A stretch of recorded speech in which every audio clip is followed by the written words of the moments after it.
Okay, I think we'll begin with today's webinar. So for those of you who are joining the webinar for the first time, then welcome. My name is Rahimi Bajekor and I'm a nutritionist and team member for Plant-Based Health Professionals UK. We are a community interest group that's dedicated to promoting the benefits of whole foods, plant-based nutrition and sustainable diets.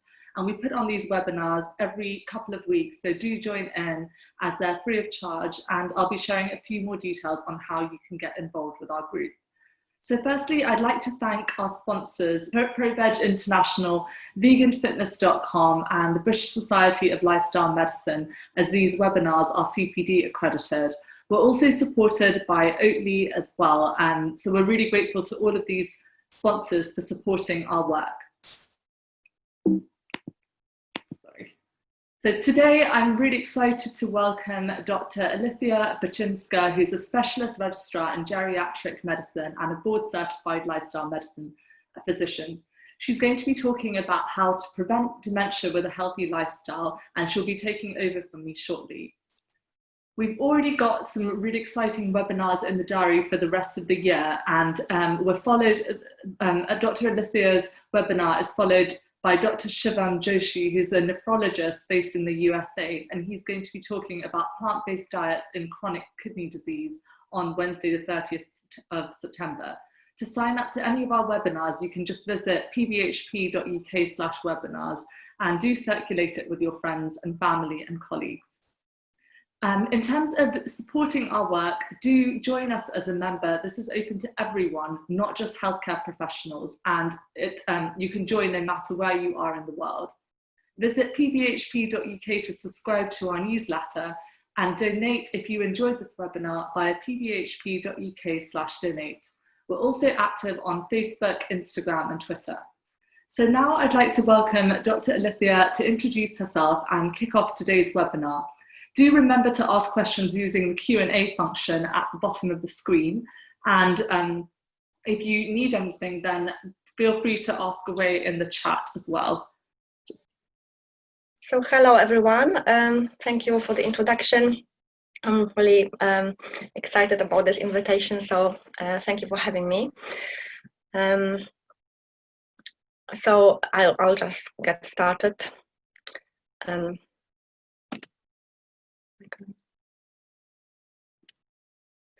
So I think what we need to do first is just actually think about what dementia is.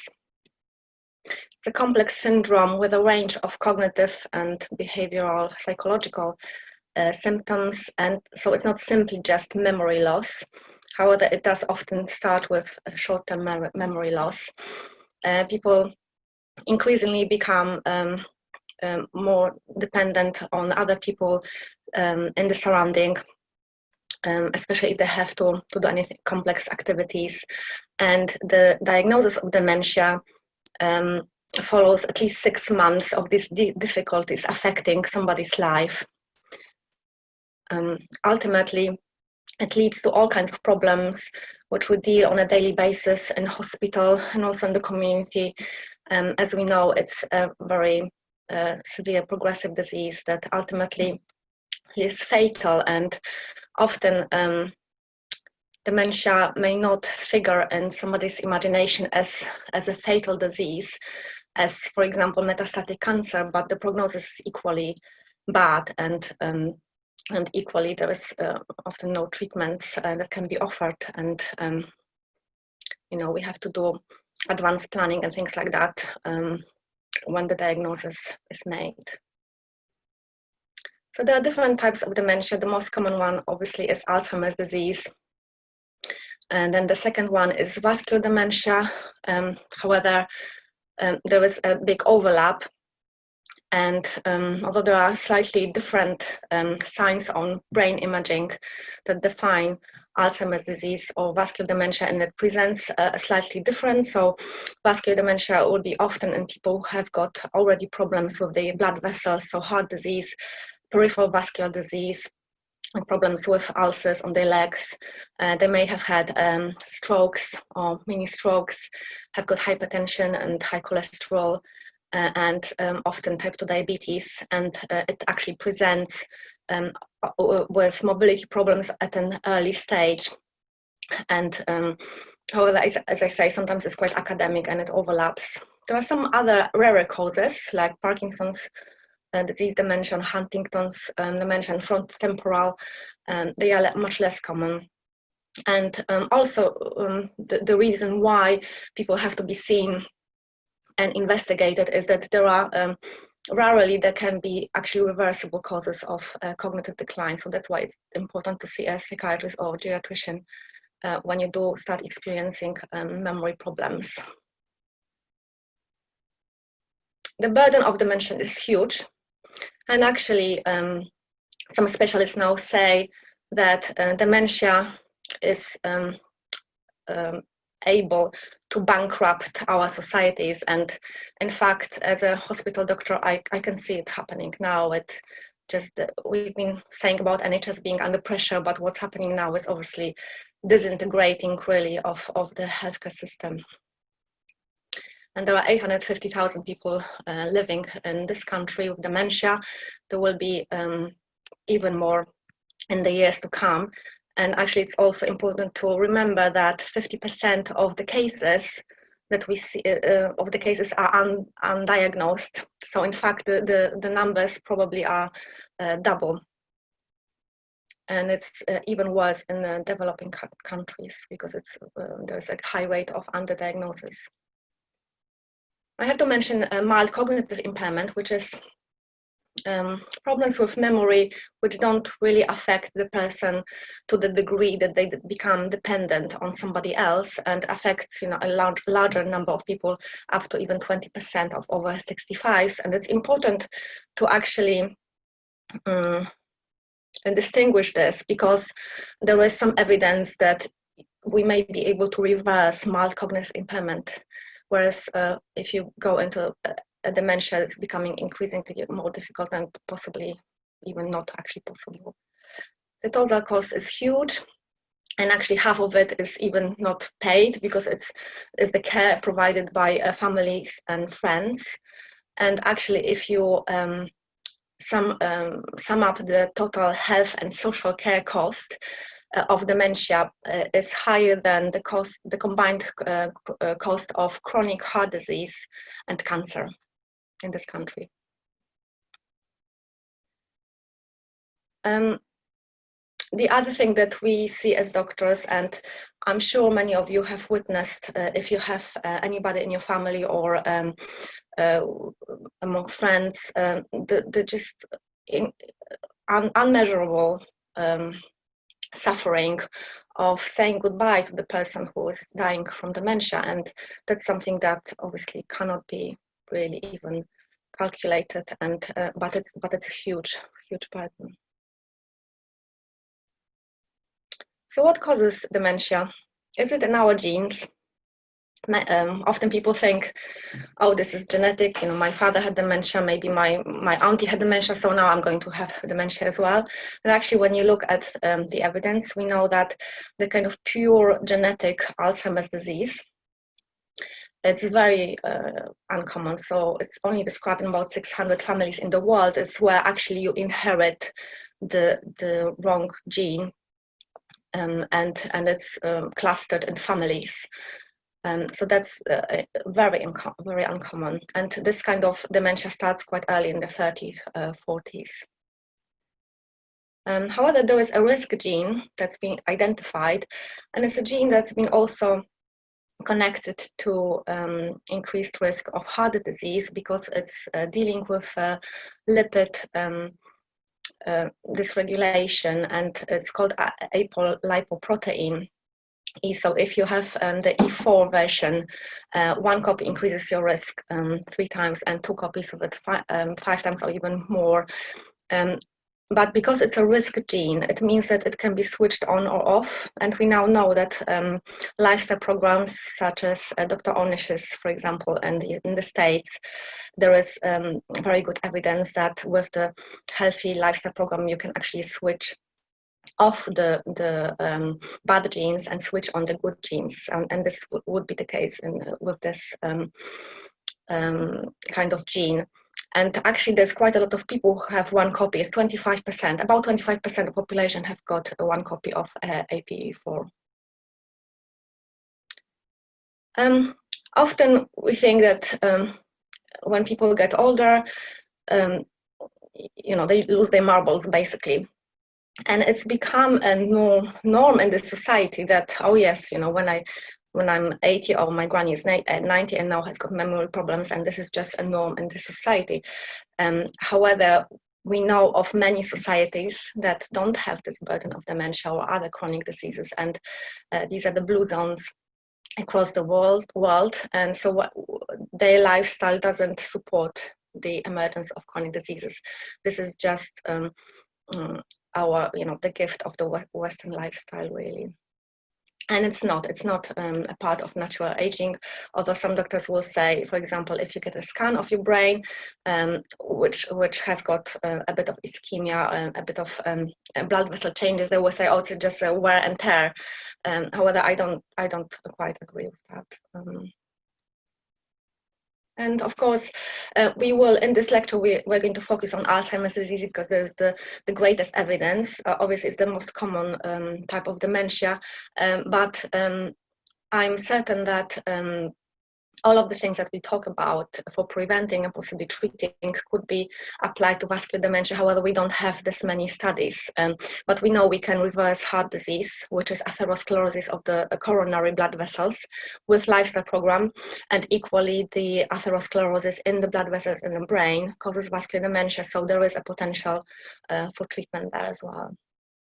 And we now know very well that all these risk factors that are so common are also risk factors for having cognitive decline and dementia in older life.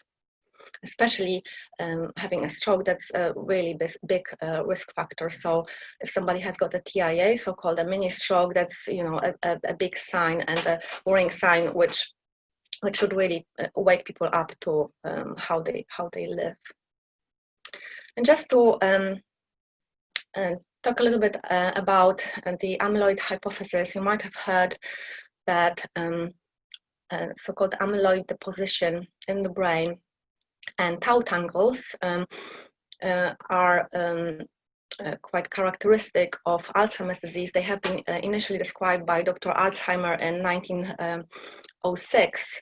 And these are anatomical changes on a brain autopsy. So kind of when you look under the microscope, they accumulate, the amyloid plaques accumulate around the neurons and the tau tangles inside the neurons, shutting off the nutritional supply. And this is just an autopsy picture comparing the healthy brain to severe Alzheimer's. The changes start in the hippocampus, which is in the temporal lobe. So initially, these are just very mild changes, which can be seen on for example, on a brain scan, but eventually advanced dementia causes basically brain shrinkage. And for a long time, and even still now, researchers have been looking for a drug that will tackle the amyloid deposition in the brain. And the hypothesis was that if we remove the amyloid, then the person will regain their memory and will not die of dementia. However, we now know after 30 years of these different research studies, and they've developed so many drugs, whether only a tiny percentage of them, like 0.4%, has come through to the human trials and was accepted by the drug agencies as usable for humans, and none of these drugs affect the progression of the disease, and they have got plenty of side effects, and basically it's been a great disaster. And the reason why, we now know, although it hasn't maybe completely come to the awareness of research institutions that still fund studies for amyloid drugs, is that actually Alzheimer's disease is a lifestyle-related disease. So if you look at the pathophysiology, it's inflammation, so chronic inflammation, and we know is so essential in development of or chronic diseases. Oxidation, the brain is an organ that uses 25% of body's oxygen, and there is like a storm of free radicals that need to be eliminated by the enzymes and antioxidants in the brain. But if you're not actually providing the right nutrients, and the brain is not able to deal with the free radicals, and damage can ensue.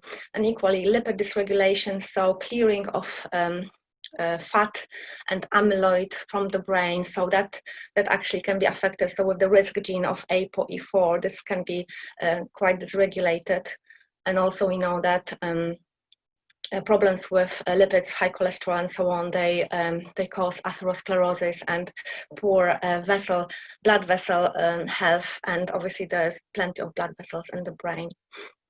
And finally, also glucose dysregulation, so insulin resistance is a big pathophysiological mechanism, and this very recent study has actually looked at what's happening in people with type 2 diabetes, and also at the very early stage where the fasting blood glucose is still in the kind of high normal range, where they wouldn't even be called pre-diabetics. Still, there already are biological mechanism happening in your brain, affecting all the processes and actually causing damage. So at the bottom you've got the kind of pathophysiological processes, and then the pictures represent anatomical changes that ensue with insulin resistance. So actually now we know that the amyloid hypothesis actually, instead of looking at the root causes, it can actually looks at the effects. So the effects of the root causes, amyloid, and actually by the time you have got so much amyloid deposition and there's so much brain damage already, that it's really highly unlikely that we would be able to reverse it with just a single drug that affects amyloid. And amyloid has also been shown that it's probably more of a sign that something is happening wrong in the brain, because it's regarded as a molecule that deals with toxins in the brain and as an inflammatory molecule. So it's basically a sign of something going disarray in the brain rather than the root cause of the dementia. And this picture just shows you that you know, all the kind of lifestyle risk factors are actually the roots of the disease. But in modern healthcare, we focus on the final results, which are the branches and the leaves on the tree. And we are surprised that the effects of our treatments are so poor, and people progress to have other diseases and progress to, you know, still being unwell. So the question is, you would think that this is a lecture for people who are in their 60s, maybe, you know, just going towards retirement and thinking about how they can save themselves from dementia. However, we now know that the processes that I've described, they start happening up to 20 years before, or even with the insulin resistance. Who knows, you know, whether we're going to discover that our young children who have been, you know, overweight, obese, and are type 2 diabetics will start developing actually cognitive problems very early in their lives, maybe in their teens or 20s. So the journey towards Alzheimer's disease starts in pregnancy, because we know that the babies that were miscarried by mothers who had high cholesterol have actually got first signs of atherosclerosis in their blood vessels. In childhood, if the child experiences abuse or not enough love and quite bad learning environment, then they don't develop a good brain reserve, and that sets them quite badly up for the future as well. And obviously we know what's happening with children at the moment with the lack of exercise. It continues into the adulthood, and then we're quite surprised in our 30s, 40s to develop hypertension, high cholesterol. And if these diseases are just simply treated with medications without the person changing their lifestyle, then I'm going to see them in their 60s, 70s, or 80s with cognitive problems and with accumulation of diseases. So we have patients who are on 15 medications, have got 5 or 6 conditions, and they are still very unwell. And actually, as a geriatrician, I then tend to actually stop medications and withdraw the medical, because we so medicalize old age and end of life, that that actually withdrawing the medical treatments is the best we can do for some of our patients. So now let's look at some studies. So Lancet Commission report this year actually has looked at risk factors, modifiable risk factors for dementia, and in 2017 they found these 12, and as you can see on this image, it's less education in early life, hearing loss, hypertension, obesity in midlife, and then late life, smoking, depression, physical inactivity, social isolation, and diabetes. And in this year, they've added 3 more. As you can see, alcohol consumption, traumatic head injury, and interestingly, air pollution as well. And they calculated that together they account for about 40% of the worldwide dementias, and there is a great potential for prevention. So it's really good because it has got obviously policy implications. So hopefully our people who dealing with policy are going to listen to Lancet Commission and instigate some population-based interventions to protect the society from dementia. So this is also a very recent study, data from almost 3,000 participants, and they looked at a healthy lifestyle score. So not smoking, doing just recommended exercise, not excessive alcohol, high quality med-dash diet, which is basically a kind of mixture of Mediterranean and dietary approaches to systemic hypertension diet, which they both emphasize vegetables, fruits, whole grains, and legumes. Mediterranean is a bit more fatty, so there's a lot of kind of polyunsaturated fats in the olive oil, and the DASH diet allows some poultry and some kind of limited meat as well. And also the cognitive activities, they had 600 who developed Alzheimer's disease, and then they compared those who had 2 to 3 healthy lifestyle factors were at 37% lower risk compared to 0 or 1. And then those who had 4 or 5, 60% lower risk of Alzheimer's. This is a huge reduction in risk. This is nothing at all that we could achieve with any kind of medical intervention or drugs. Now let's look at effects of exercise on brains. So it's really essential for our brain, exercise. So we now know there is communication between the muscles and the brain.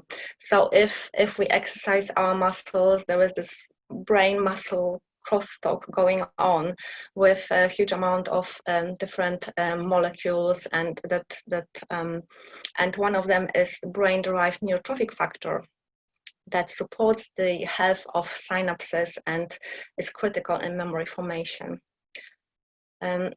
This is my favorite exercise study. It was a randomized controlled trial, and these people were put on exercise program, and actually it was just brisk walking. It wasn't any gym or any kind of sophisticated exercise, and that was for a year.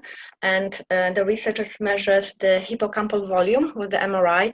As I said previously, the problems in the brain start in the hippocampus.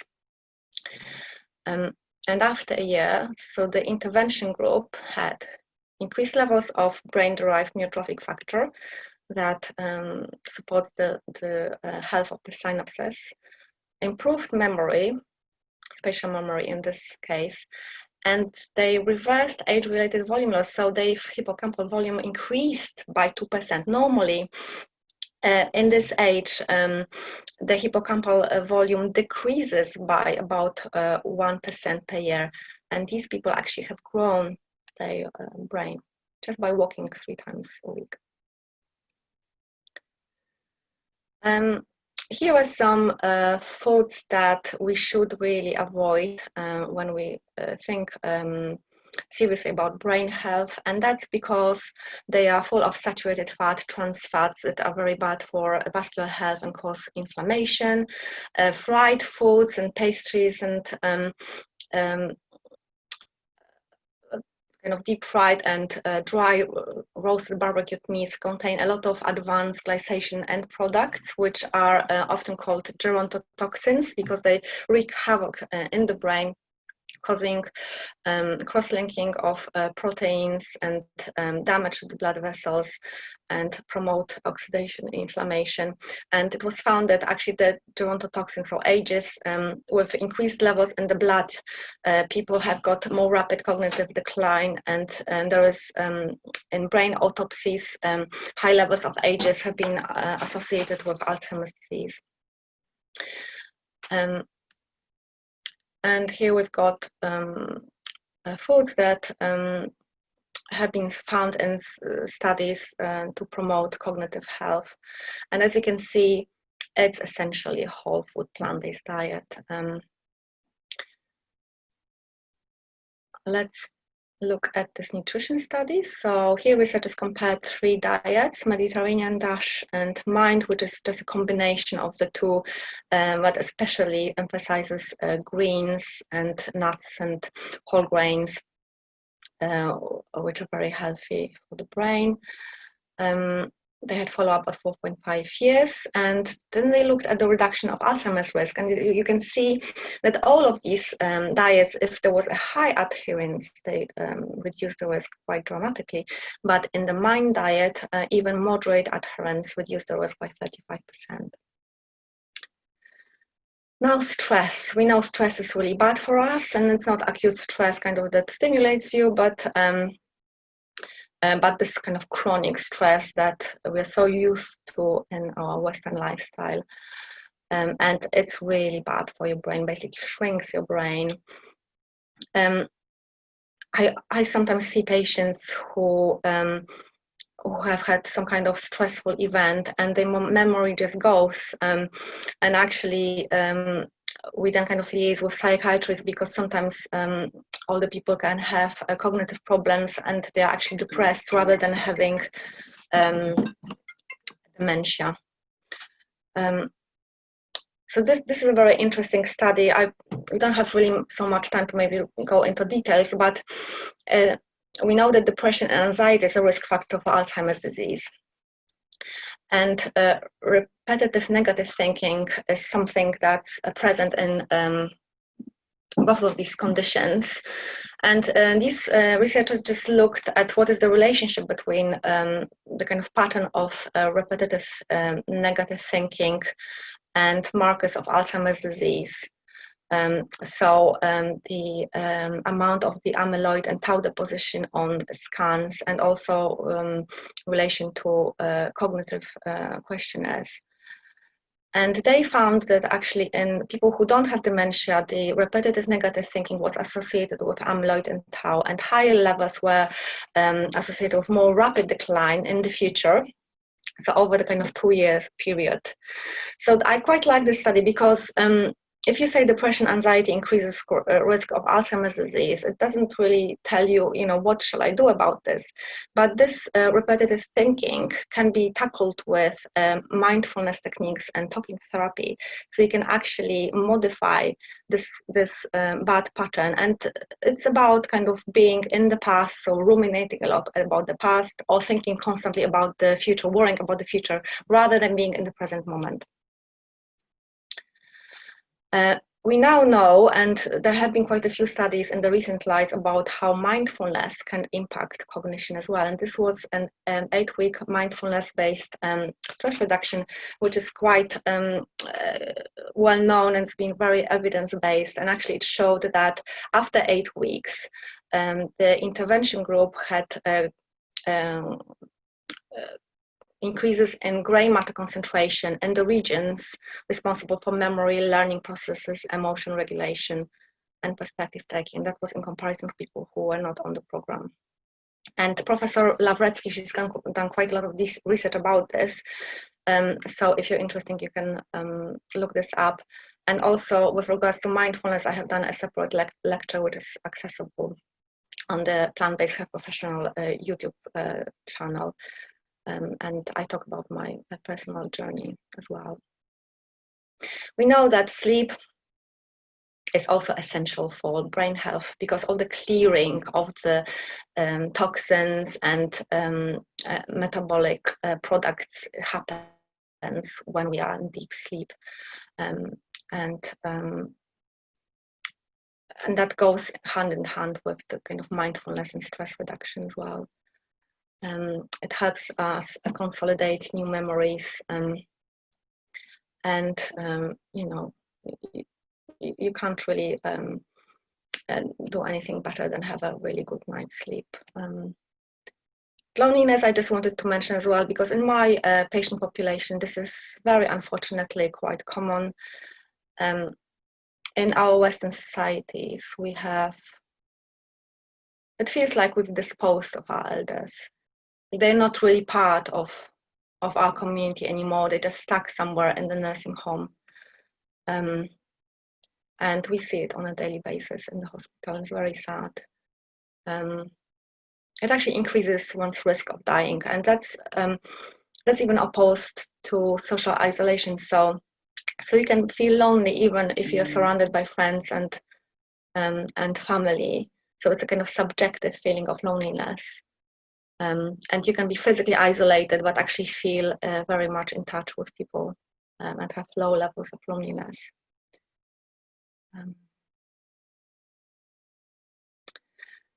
So the kind of final study is combination of all these lifestyle changes in a finger, which was a Finnish study, and it's really quite a good study. That was done about 5 years ago.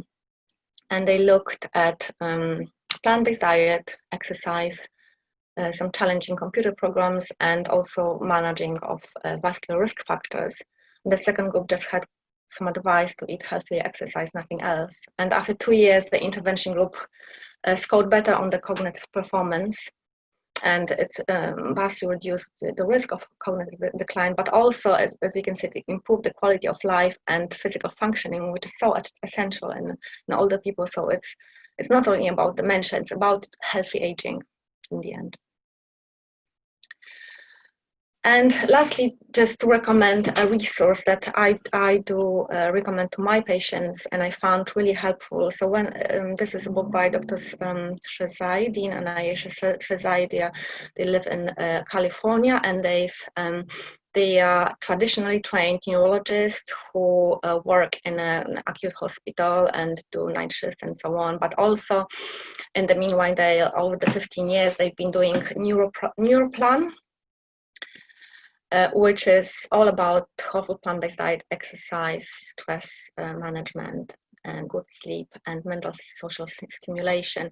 And it's a very good book to recommend because it's very well written in kind of lay terms, very accessible, has got practical tips on how to implement. They have patient stories, they have recipes. It's really a huge help for somebody who would like to make changes.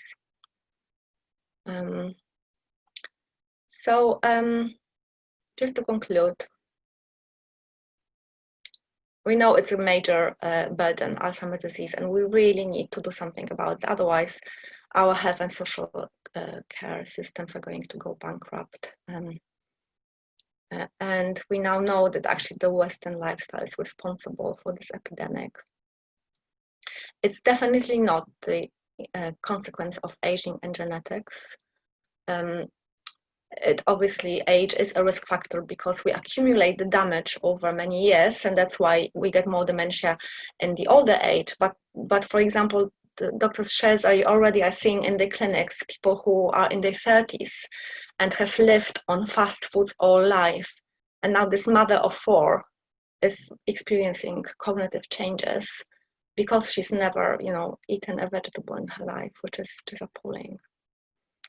And there is strong evidence that we can prevent Alzheimer's disease and dementia by adopting a brain healthy lifestyle. And even there are now trials happening that will see whether we can actually cure very early stages of dementia or mild cognitive decline with healthy lifestyle changes. So I hope we still have got 3 minutes. So what I would like to do now is just share with you a mindfulness technique that I've been, especially now with the COVID and all the craziness going on around the world, we often get stressed. And maybe some of you have got this kind of rumination thing at night where you actually want to just switch off and try and forget about this and just go to sleep or just relax. And so if I ask you now to just sit quietly, you can close your eyes if you want to. And this practice comes from Tara Brach, who is quite well-known meditation teacher in the States. And it's called 3 Gestures of Love. So just bring to your attention, to your body, an emotion that's maybe a little bit difficult today. So if you experience some stress at work, or it's been difficult at home, or there's a lot of things that are on your mind and your body feels maybe a little bit stressed. So just bring this to your attention. And imagine that you are just a small child feeling this difficult emotion. And you come to this child and just put your hand on your cheek. And just say to yourself, to this child, just say, I'm sorry. It's okay. I'm sorry. And just keep doing this just for a few seconds. I'm here with you. I'm sorry.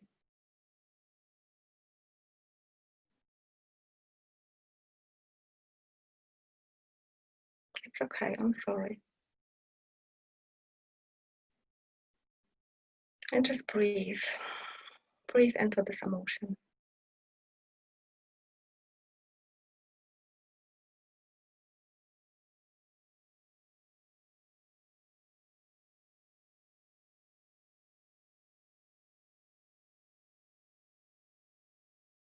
I'm sorry you're feeling that way.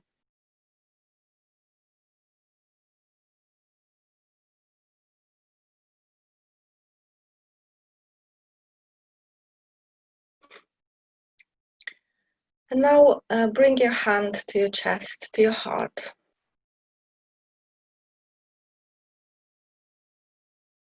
And just say to yourself, I love you. I love you, sweetheart. You're wonderful. I love you.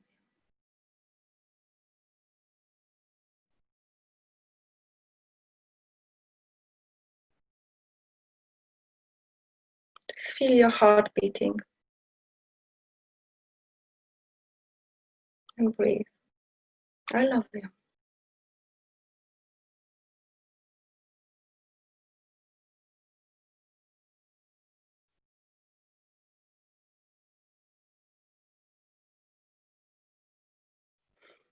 And then just bring your palms together into prayer position. And just say thank you.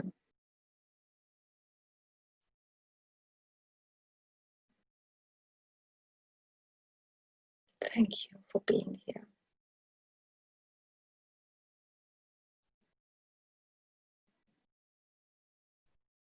Thank you to this emotion for showing me something.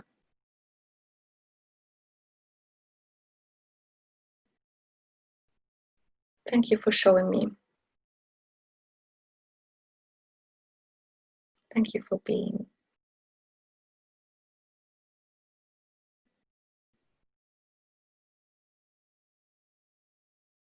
Thank you. Hi, thank you so much. That was, I just had to take a moment because I was very absorbed in that meditation. That was really a wonderful note to end on. And thank you so much for such an incredible presentation. I learned so much from that presentation that I didn't know before. And yeah, lots of people are saying, have messaged me privately and also saying it was a lovely presentation. So thank you for that. I think before we start with the Q&A, I'd love to just know a little bit more about yourself and how you got into medicine, how you got into plant-based nutrition. Well, I come from a doctor's family, so it was like a natural thing, I guess. You study hard and you just end up in medicine and so all law and things. So I always did want to do that. With regards to plant-based, I've only just been doing it for about 4 years or so. Actually, it all started with a recommendation from my friend who recommended How Not to Die, a book by Dr. Greger. And then when I found out, it was just mind-blowing, how have I gone through medical school and 10 years of training without even knowing that you can reverse heart disease or type 2 diabetes. And then I started just introducing it in my life to my family, and never looked back. So how did you make the transition to a plant-based diet? Was it something that was overnight, or was it more gradual? I think more gradual. I used to be vegan for a short time when I was younger. Obviously, it's so much easier nowadays, isn't it? And then I think it helped. I had a small baby, and I was thinking she was a girl, and I was thinking about what would she want to eat if she was able to talk and tell me. And actually, it's obvious she wouldn't want to eat the chickens and the calves and so on. So I think it started with that, and then gradually kind of gave up dairy as well. And with sweets, for example, because you can eat lots of sweets on the vegan diet, but actually it's really bad for your brain. So I just want to live this. If I'm going to recommend it to my patients, I need to live this life. So yeah. Lead by example.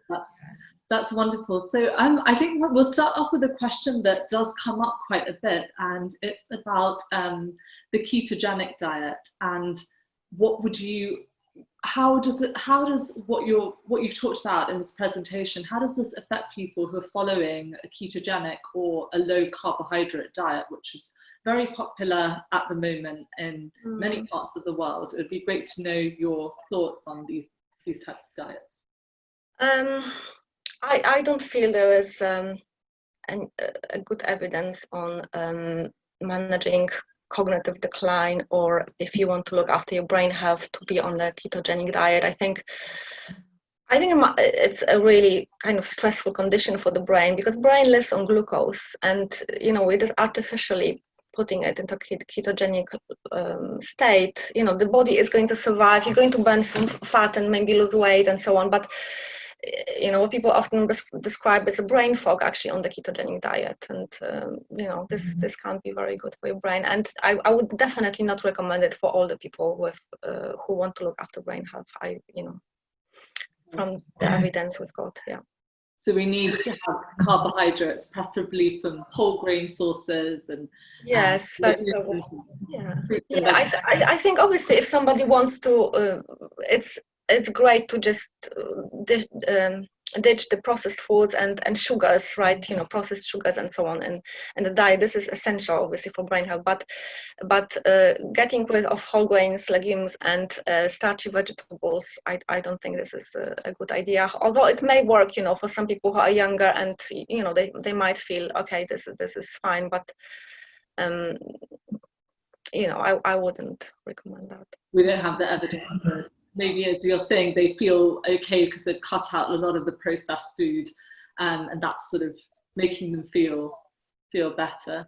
So definitely Sorry, Dr. Shazais don't recommend it, and they are, they've been doing it for 15 years, so they are treating people with mild cognitive impairment and with good effects, and equally even Dr. Bredesen, who's written a book as well, so he also recommends, vegetables and legumes. So yeah. Sure.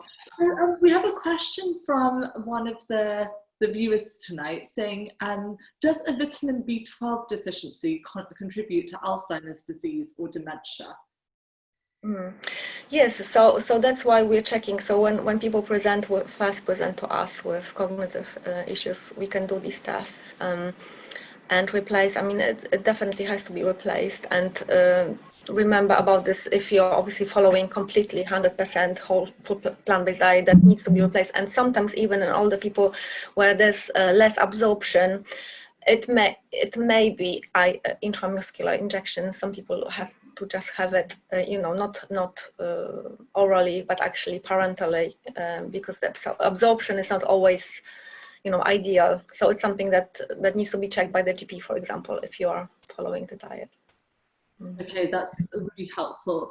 And do you recommend plant-based diets to your patients? And if so, how do you phrase it, and how do you kind of start talking about the benefits of a plant-based diet?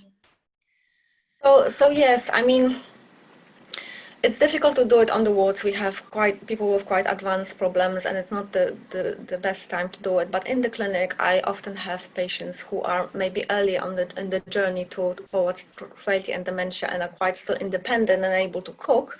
So I would just say quite briefly that we have evidence that whole food plant-based diet is very good for your brain and for other diseases, and these people are coming actually with diseases to me which can be reversed with lifestyle. And I also, the term plant-based is really good as opposed to vegan, I think, because you don't really have to be 100% plant-based to have a really good health. So you can still have a little bit of let's say meat, or if you need to have, but it's definitely easier for me to recommend this rather than just switching to vegan diet. And even small changes, so not all people will be keen to transition completely, but even small changes will make so a little bit of diet changes, some exercise, and mindfulness, and that's that might be enough to keep the brain healthy. So yeah, I think there's some really great recommendations that you talked about within the presentation. It's just so much more than just diet, but obviously that plays a really big role. And as you mentioned, just getting people to add things in rather than take things out immediately, like adding in more fruits and vegetables and whole grains, and that's really helpful. Once you've got less space for all the processed sugars and other foods that you mentioned as well. In terms of brain health, can you protect your brain and reduce your dementia risk even at a later stage? For example, people watching this who are in their 30s, 40s, 50s, 60s, is there a benefit to making these changes even quite late on in life? Yes, definitely. I think we've got as healthcare professionals, I've noticed that we've become a little bit paternalistic about older people. If you're in your 80s, oh yeah, this is too late for everything. Well, if it's not too late to be admitted to hospital and to have all these medications, it cannot be too late for lifestyle changes. And we have now good evidence, even from the studies I cited, that there were people in their 80s as well making the changes. Exercise, it's going to grow your brain in any age, even if you're 80 or 90. Yeah. That's very reassuring. I think that everyone listening. And in terms of, this is a kind of a question that comes up a lot amongst plant-based eaters, and I know there's a fair bit of controversy about it, but I wondered if you could talk a little bit about algae-derived EPA and DHA. So would you recommend that people take those, that people on a vegan diet take these supplements, and what is your approach to sort of these omega-3 algae-derived supplements? So I would say, so in my like little recommendation that I give out to patients, I say that if you're actually not going to eat any fish, then I would recommend you taking algae oil supplement every day, and that's especially for older people. I think I generally am very against fish now, and that's not just, you know, fish are great, but the way we're treating the oceans and how they are contaminated with mercury, lead, and pesticides. That's not good for your brain, because that, you know, mercury toxicity is one, you know, could be potential one of the causes of Alzheimer's disease. So so even taking fish oil supplements is not a good idea. Yes, algae oil. I mean, I myself, I just take it maybe 2-3 times a week. But I think for somebody who is actually experiencing already cognitive problems, I think I would recommend it to take it every day. Okay, that's really helpful to know. I think that's the kind of summary that we have at Plant-Based Health Professionals UK as well, is that, you know, it's just not a sustainable choice, and right now we don't have clear evidence, and just as you say, sort of taking the algae oil is a good kind of almost insurance, as well as obviously eating plenty of ground flax seeds, walnuts, chia seeds that are ground as well, and getting that alpha linoleic acid in as well. But yeah, I think that hopefully we'll have some more data on this soon. But yeah, I definitely agree with you personally on that. Someone has asked a question about cholesterol lowering medicines such as statins. Do they increase the risk of dementia? So this is a bit difficult, because we know that, for example, one of the studies was actually the finger study. They actually, part of the protocol was aggressive, we called treatment of metabolic risk factors, and that probably also included actually statins potentially. I don't know for sure, but, you know, if you're treating risk factors with medication, that's what you would do, antihypertensives and a statin. So in patients who are at risk of vascular dementia, then that studies have shown that potentially it reduces the risk. However, there is a very small proportion of people who have got some kind of genetic abnormality, and they actually can have a very bad response to statins with regards to the cognition. And so the evidence is not completely clear there, but obviously if you can reduce your cholesterol just using diet, that would be, you know, the best. I wouldn't definitely recommend statins as a kind of preventive, just because I want to take statins. I think diet and lifestyle is a better choice. Yeah. I think we've got time for a couple more questions that are, I think, are really good hot topics. One of the questions that's been asked is, can probiotics help with minimizing the effects of dementia? I don't know if there's any data on that yet. I have to say I haven't read the study, so I can't say for sure. But in general, my view about probiotics is again, just try and take them in diet. So if you focus more on the dietary sources of probiotics, such as, you know, sauerkraut or kimchi, or in Poland we have cucumbers actually, and people just do the cucumbers with like garlic and preserve, and we eat huge quantities of it. And wow, that sounds delicious. I have to try that. yeah, and they're like, if you make them yourself, they're just delicious. And I think, you know, obviously different companies are trying to push probiotic supplements, because obviously there's money there. But I think it's a very very simplistic approach to microbiome. Our microbiome is so much more than just this capsule with like a few species. True. Yeah. And we can be focusing on the prebiotics that are found in such an array of plant foods, and just eating a diverse range of plant foods is going to be one of the best things that we can do without having to shell out a lot of money for these probiotics, which can be very expensive. I think someone's asking for the cucumber recipe. Hopefully we can add that to the recipes on our PBH. So well, I can prepare something. We can email it to the. That would be good. I'll add it to our recipe. We have a recipe section on the Plant-Based Health Professionals website, so definitely check that out if you're looking for some whole foods plant-based recipes. And the final question, this has been liked a few times, so I'm going to ask it. Is there a main nutrient or vitamin that's missing from the diet in reversible types of dementia? Is there something that stands out to you in looking at that? So we always check folate, so and B12. In some studies, they also check vitamin E, but I wouldn't recommend replacing it as a vitamin, because you can be create kind of toxicity easily, isn't it? Because it's kind of fat soluble vitamin. Vitamin D, we know we all have to replace, in fact, if we live in this country. I think from what we're doing now, there's no other kind of vitamins we check, but potentially if we're going to have a more kind of a functional medicine approach, hopefully in the future, then we will actually have a panel of different microelements and vitamins that we can check and make sure that everything, is replaced either from the diet or from a supplement. But I think with B12, it's really wise to supplement. I think everyone should supplement over the age of 65, yes. But especially, everyone on a plant-based diet should supplement with that. And folate, there are lots of great plant-based sources of that, dark leafy green vegetables and so on. So hopefully eating a wide range of whole plant foods and supplementing where necessary, definitely with B12 and vitamin D at least, is a really good step, I think.